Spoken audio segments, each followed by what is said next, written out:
Hello students, कैसे हैं आप लोग। तो अभी मैं पढ़ाने वाला हूं आपको SN2 रिएक्शन। SN2 रिएक्शन के नोट्स बाद में दूंगा, पहले इसको समझ लीजिए। SN1 रिएक्शन आप पढ़ चुके। SN1 रिएक्शन में 2 स्टेप रिएक्शन थी।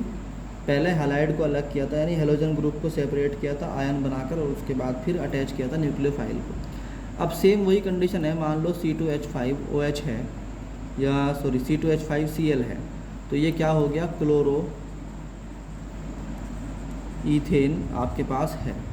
क्लोरो ईथेन में एक न्यूक्लियोफाइल है जो कि OH नेगेटिव है, और वो आना चाहता है, और वो कहता है कि मैं इस ग्रुप के साथ जुड़ना चाहता हूँ। मगर Cl जो है वो पहले से अटैच है, तो ये इसको बोलता है कि भाई मुझे भी आना है, और Cl कहता है कि मैं क्यों जाऊँ, मैं तो पहले से बैठा हुआ था। मतलब बात यह है कि ऐसे एक 2 सीट वाली एक सीट है, इसमें A बैठा है, B बैठा है, इसमें बोला C मुझे भी आना है, तो ये बोलता है भाई मेरे पास जगह, बोलो भाई क्या नहीं है, मेरे पास 2 ही जगह है, मेरे बराबर में पहले से B बैठा हुआ है, तो मैं B को बिठाऊं या तुझे बिठाऊं। तो ये कहता है भाई ये तगड़ा बंदा है, ये क्या है, स्ट्रॉन्ग है, और B भी हटने को तैयार नहीं है। तो ये क्या करता है, इस सीट पे इधर से A के बराबर में आके C बैठ जाता है, और इधर B अपनी जगह बैठा हुआ है। अब C क्या करता है, इस A को धक्का देता है परे। जब ये धक्का देता है तो B एक टाइम पे जाके सीट से गिर जाता है।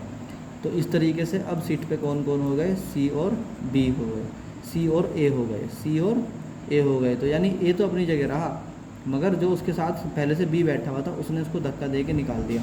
मगर इसमें एक बात जो नोट करने वाली है वो ये है कि देखो, एक टाइम ऐसा भी आया था जब बीच में A रह गया था, और उसके इधर B भी था, और इसके इधर C भी था। अब C ने जोर लगाया तो B को छोड़ के जाना ही पड़ा। तो एक टाइम ऐसा भी था जिस टाइम पर C और B दोनों A से अटैच थे। ये कहती है सिंगल स्टेप रिएक्शन, यानी SN2 रिएक्शन। इसमें क्या होता है, मान लीजिए आपके पास जो भी कार्बन का एटम है, ये थोड़ा कॉम्प्लेक्स हो जाएगा, तो मैं इसको इस वाले एग्जांपल से लेता हूँ, CH3Cl से। मान लीजिए आपके पास क्या है, क्लोरो मीथेन है, फिर उसके लिए भी करेंगे, मतलब पहले इसके लिए समझ लो। तो इसने क्या किया, हम स्ट्रक्चर बनाते हैं, CH3Cl है, तो एक H इधर है, एक H इधर है, और एक H क्या है भाई, बोलो भाई, इधर है। तो अब ये क्या करता है, पीछे की तरफ H को हम पीछे ले जा सकते हैं। अब ये क्या करता है, एक OH निगेटिव यहाँ पर आके जुड़ जाता है, और वो कहता है कि भाई मैं एक टेम्प्रेरी बॉन्ड बना रहा हूँ, मुझे फिक्स होके नहीं बैठना यहाँ पे, अपना H अपने पास रख, बस मैं वैसे ही आके बैठ गया थोड़ी देर के लिए, मुझे बिठा के रख लो। अब धीरे धीरे क्या करता है, ये कार्बन बोलता है भाई मेरे पास दोनों के लिए जगह नहीं है, तुम दोनों को मैं कैसे बिठाऊँ, या तो OH निगेटिव रहेगा या फिर Cl रहेगा। तो वो बोलता है कि तुम एक काम करो, दोनों को थोड़ी थोड़ी जगह दे दो, Cl का भी थोड़ा सा क्या कर दो, दूर कर दो, और मुझे भी थोड़ा साथ में रखो, और बाकी तीनों H को आप लगा के रखो अपने साथ। अब ये क्या करता है, इसे पता है कि भाई ये जो OH है ये मोर इलेक्ट्रोनेगेटिव दैन क्लोरीन है, तो ये धीरे धीरे अपनी जगह बनाएगा और इसके साथ बिल्कुल पक्का बॉन्ड कर लेगा। और जब ये पक्का बॉन्ड कर लेगा तो ये इसको बिल्कुल क्या कर देगा, रिमूव कर देगा कि जाओ अपना काम करो। तो इस तरह का जो मैकेनिज़्म है जिसमें एक टाइम पर क्या रहता है, दोनों अटैच रहते हैं, और फिर उनमें से क्या हुआ, एक को बाद में हटाया, यानी कि पहले दोनों अटैच रहे और उसके बाद फिर उसने जो पहले से अटैच था उसको धक्का दिया और ये कहा कि तुम जाओ यहाँ से। तो इस तरह की रिएक्शन जिसमें एक टाइम पर दोनों अटैच रहते हैं, यानी पहले ऐसा नहीं हुआ यहाँ पे कि पहले मिथाइल का आयन बनाया गया हो, बल्कि यहाँ पर क्या हुआ, यहाँ पर यही दोनों अटैच रहे, और फिर अटैच होने के बाद क्या करा, धक्का दिया इसको। जैसे यहाँ पे एक टाइम पर A के पास दोनों रहे, दोनों मगर आधी सीट पे बैठे रहे, ये भी और ये भी, और फिर एक टाइम पे क्या किया इसने, C ने A को धक्का दिया, B को धक्का दिया, और ये कहा कि तू जा, बस मैं बैठ जाऊँगा इसके साथ में।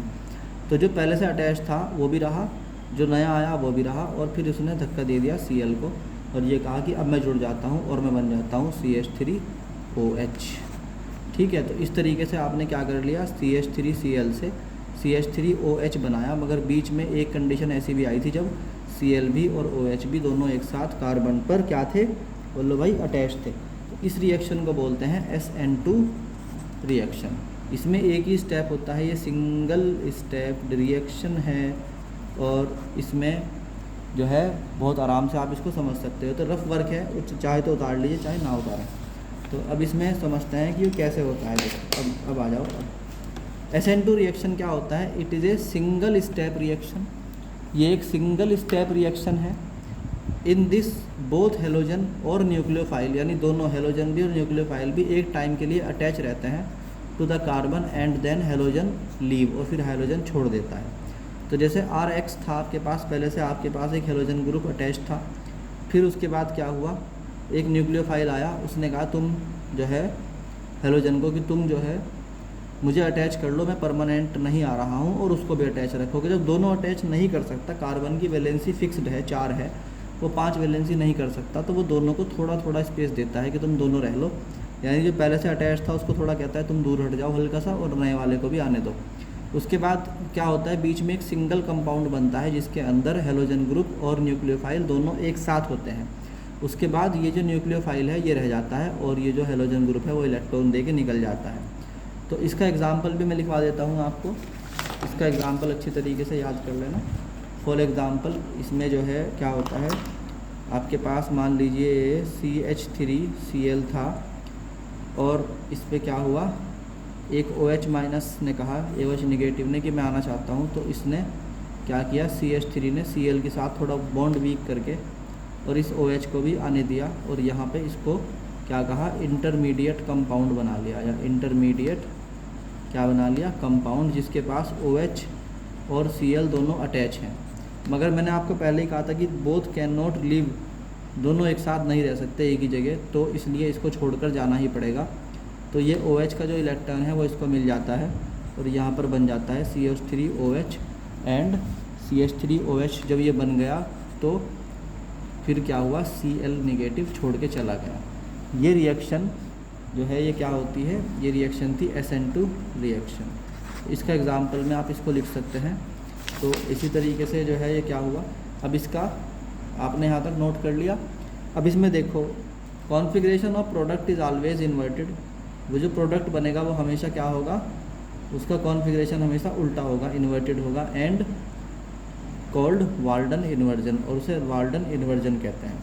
रिएक्टिविटी सीरीज़ ऑफ हैलाइड होती है, टर्शरी सबसे ज़्यादा, सेकेंडरी उससे कम, प्राइमरी उससे कम, और मिथाइल ग्रुप सबसे कम। स्ट्रॉन्ग न्यूक्लियोफाइल फेवर करता है SN2 मैकेनिज्म का, और वीक न्यूक्लियोफाइल फेवर करता है SN1 रिएक्शन का।